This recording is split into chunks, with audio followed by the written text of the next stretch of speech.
Hey, everybody, and welcome to the Rising Tide Leadership Podcast, done in partnership with Church Hub AI. Mr. Rick Bulman. Rick, what's up, man? Hey, how's it going, my friend? Good. Over the past few weeks, you and I have talked about the hidden weight of pastoring, the Yes. fatigue that can creep in, and how building healthy rhythms can bring freedom back to our ministry. Today, we're continuing on the Freedom Framework mini-series with something that all of us as pastors deal with, and that's letting go. And so for our audience out there, this week's episode is called Multiplying Leadership, the Art of Healthy Delegation. And so Rick's going to unpack why delegation isn't just about getting things off our plate, shirking responsibility. It's really about the art and the science of discipleship. So when you release control, you create capacity, not just for yourself, but for the entire church. Rick, let's get right into it. Sounds The good. first question that I have is, last week we talked about building margin. How does delegation fit into that whole conversation? Yeah, that's a great question. You see, margin and delegation, they go hand in hand. You can't have margin if you are still trying to do everything yourself. Most pastors start off, doing it all. They're preaching, they're counseling, they're doing the graphics, they're mowing the lawn. And before long, they're drowning in good things that keep them from the God things. So delegation is what allows you to breathe again. It's not losing control. It's sharing responsibility. I mean, think about it. Jesus modeled that. He sent out 12, right? And then the 72. He didn't just multiply ministry, he multiplied ministered. And that's the heart of it. When you delegate, you're not just lightening your load, you're actually raising up others to lead. Some pastors hear the word delegation and they think it sounds too corporate. So Yes. Yeah. how do you connect delegation to ministry and discipleship? Yeah, I get that. Delegation can sound like business language, but it's deeply, deeply biblical. Jesus didn't hand his disciples a to-do list. He handed them authority. Delegation in the church isn't about efficiency, it's about empowerment. So when you hand someone responsibility, you're trusting them to carry part of the mission. That's discipleship. It's saying, I believe God can work through you. And when you release tasks, you're not just freeing your schedule, you're fueling someone else's growth. As pastors, we're supposed to help the growth of others. We've got to make sure that we are in the right circles to grow ourselves. And so that can lead to pastors getting off track, making mistakes. Rick, what's one Yeah. of the biggest mistakes that pastors make when it comes to delegation? Mo, I've made this one myself. One of the biggest mistakes pastors make when it comes to delegation is we wait too long. We convince ourselves no one else can do it as good as I can. And maybe that's true for now. But if you never let others try, you rob them of the chance to grow. The other mistake is delegating tasks instead of ownership. We delegate tasks instead of ownership. So if I tell someone to just do this, I'm giving them work. If I tell them you own this ministry, I'm giving them trust. I've learned this, people rise to the level of responsibility we hand them. And when pastors delegate ownership, not just duties, that's when ministry really multiplies. Man, I love it. I give shout outs to John Maxwell all the time and his Yes. 21 irrefutable laws of leadership. The Yep. law of the buy-in is important. And when you tell people what to do, that doesn't give them buy-in. That doesn't give them ownership. You need to bring them into the process. Rick, you've also said that delegation is discipleship. So can you unpack that for me? Sure. Every time you hand someone a responsibility, you're saying, I see leadership in you. Like you just said, you're inviting them into the process, not just to complete a task, but to learn, but to grow and depend on God in new ways. So think about feeding the 5,000. Jesus could have done that himself, but instead he handed the bread to his disciples and said, you give them something to eat. That's delegation as discipleship. When we trust others with real ministry, leading small groups, visiting families, handling logistics, we're training them for their calling. You're not just freeing time for yourself. You're forming the next generation of leaders. So what do you think keeps pastors from delegating then? What's the emotional side of delegation? Yeah, this one's big. Fear is the number one barrier. Fear of losing control, fear of mistakes, fear of disappointment. Then there's this perfectionism. That's the voice that says, if I don't do it, it won't get done right.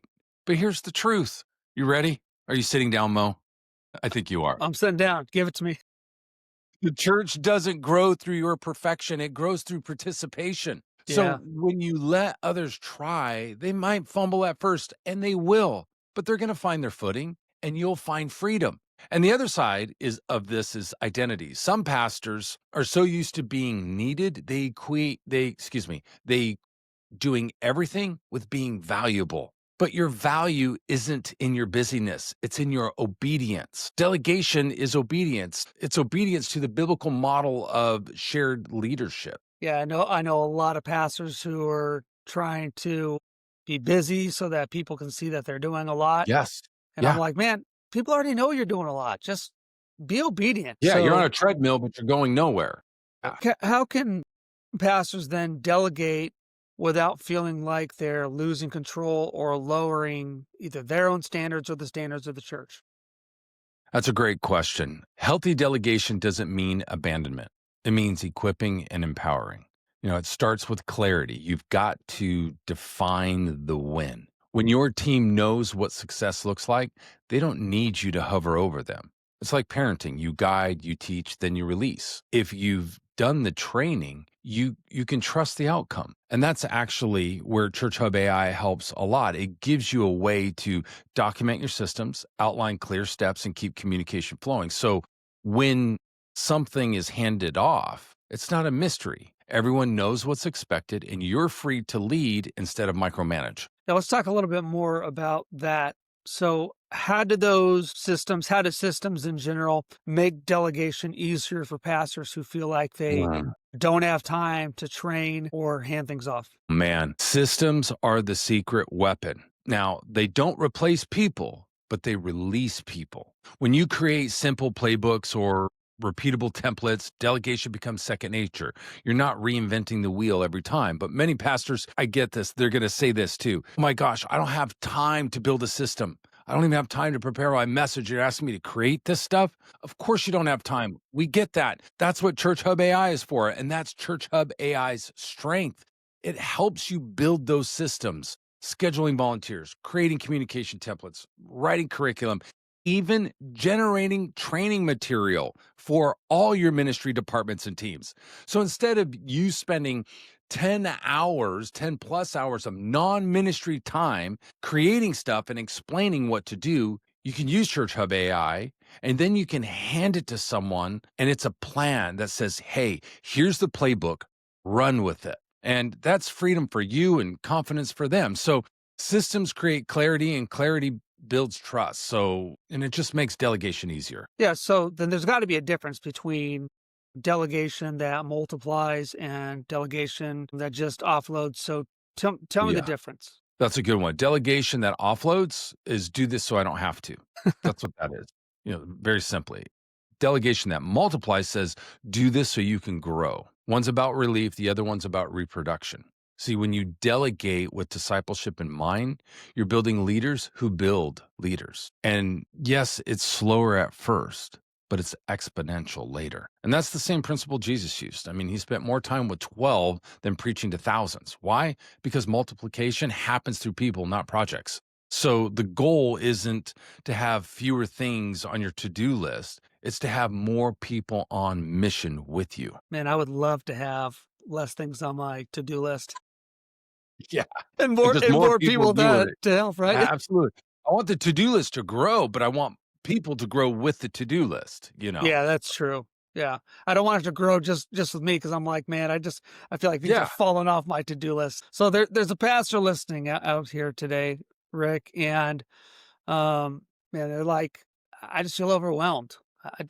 I want to let go, but I'm kind of afraid too. So what for a pastor who feels overwhelmed, what can they do Yeah. this week? I'd say start small. Just pick one thing that drains you. Maybe it's scheduling volunteers or writing announcements or organizing events, whatever it is, hand it off and don't wait until it's perfect. Just do it. Give someone else a shot and walk with them. Again, they're going to fumble, but that's part of growth. And then use tools like Church Hub AI to make the process smoother. Build a template, create correspondence, or outline the steps so that these people you're handing these things off to, they can succeed. And when doing that, you're going to be amazed at how freeing it is when you realize ministry keeps going even when you're not doing everything. So the truth is this: Jesus doesn't need you to do it all. He invites you to lead others who can. And that's how multiplication happens. That's how the church grows. And honestly, that's how your soul breathes again. Man, I love it. Delegation. It's not about losing control. It's about multiplying your leadership. Pastors release control. They make space for God to raise up new leaders. Pastors, it's your job to do that. And if you're having trouble, then you should check out Church Hub AI or something like it. A sneak peek for next week. We're talking about redefining success in ministry. So don't forget to tune into that. Check out Church Hub AI. Check out Rising Tide. Don't forget to sign up for our newsletter. It's free. We'll give you all the good stuff. And Rick, I'm really enjoying these conversations, and I look forward to the next one, man. Thanks. Yeah, it's good. Thanks, Mo. All right.